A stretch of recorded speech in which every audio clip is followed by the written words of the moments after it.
So we're in Corsa C, I think it's a 2006.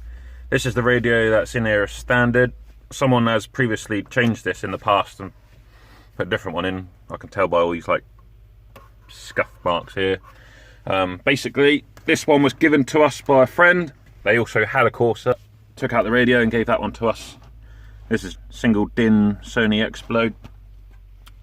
And then we had to go and buy all these cables. So you got the wiring harness, the head unit removal keys. These just slot into these little holes here, and that enables you to pull the old radio out. Then we got power, aerial, and the fascia. So this is a double DIN. I think it's got, yeah, it's about a double DIN. So you basically put this in its place. So this single DIN, which is the size, can fit in it. So stay tuned and I'll show you how I remove it and install the new one. Okay, so I've managed to get out this far. Basically, you pull these apart away from the radio. So this one goes that way towards the steering wheel and this one comes towards me. And then you just pull the head unit towards you, make sure they're pushed in all the way. And they, I don't know if you can see that like mechanism, but they like push the clips out the way. So it releases it from the car. So I've got the old radio out. Quite a big unit, it's quite heavy. On the back, it's just plug there, aerial there. And it's basically just plug and play. So this is where the fascia comes in, because I think a lot of head units now, these cables on the back of them are like generic for a lot of car radios now. So to be able to plug these into that, for a Corsa, you need this wiring harness so it like connects the two together. So I'll do that now. It might look confusing, but it's not really. You got a big block, goes with the big block on the car like that. And then you got two smaller ones. They only fit in one way basically. So you got two blocks there on the car seat and you got two blocks on the wiring harness. So they just plug in however they fit. And then it's just a case of sliding the head unit in. There's the aerial for your FM radio. And that will just plug in to the back there.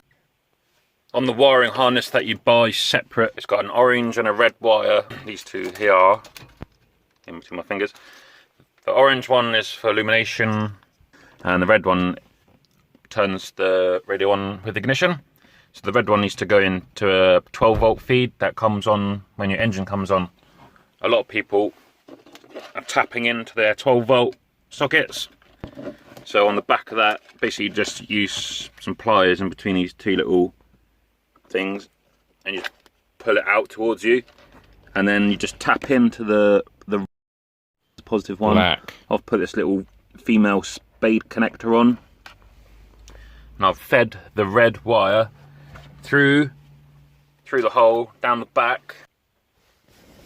I've undone that torque screw there, and that means the panel here can come away a bit so you can access the red lead from up here. I've basically fed it round and it comes through, and this is it here. So what I'll do, I've got a male connector, I'll put it on the end of that wire there, and that will just plug in to that female one there. So that's connected to the 12-volt ignition on. So when the radio turns on, everything's tickety-boo and it's all powered up. So I've wired up the ignition wire and I've pushed the two connectors together. Now to stop it from shorting out, I'm going to need to get some electrical tape and just wrap it around the metal bits so it doesn't short out on anything and cause any issues. So just some black tape like this, I think this is electrical tape, just wrap it around that connector there so it's nice and safe. Right, so I've put some electrical tape around there so no bare metal showing. What I'm going to do now, because this is also where you see that big metal bar, that is to do with the gear knob. So to avoid any issues, I'm going to pull any excess red wire back through. You see it going there? Pulling it back through this head unit so it's out of the way of the gears. And then I can just pop this 12-volt, put a bit more. Now I can just pop this 12-volt thing back in. It just clips in place like that. So that's that sorted, and it looks all fresh and clean, so it doesn't look like there's any loose wires hanging around. does go up through there and out of here. And now I can plug it all in and hopefully it will be good. Right, so this is what it looks like as a finished product. Nice little cubby hole to store stuff. You can put like your mobile phone in there if you wanted to, just the right size. So there was a metal cage in there that was for the previous head unit. I just ripped that out because you didn't need that. And then the fascia just pops in. You might need to get a little Stanley knife, and then on the actual car there's like these little rubber edges. I trimmed some back to force this in place. Be careful with these because sometimes the plastic on these fascias can be a bit brittle. In the past I've had some of these fascias, like the clips, snap on me. So if they snap, they're not going to sit in nice and tight and how they should. They might be a bit loose. So make sure you don't do that. That's why I trimmed them down a little bit so it wasn't putting too much pressure on the little clips either side. So that clips in nice. Then the head unit just slid in. You just plug and play basically, and then turn your ignition on and off you go.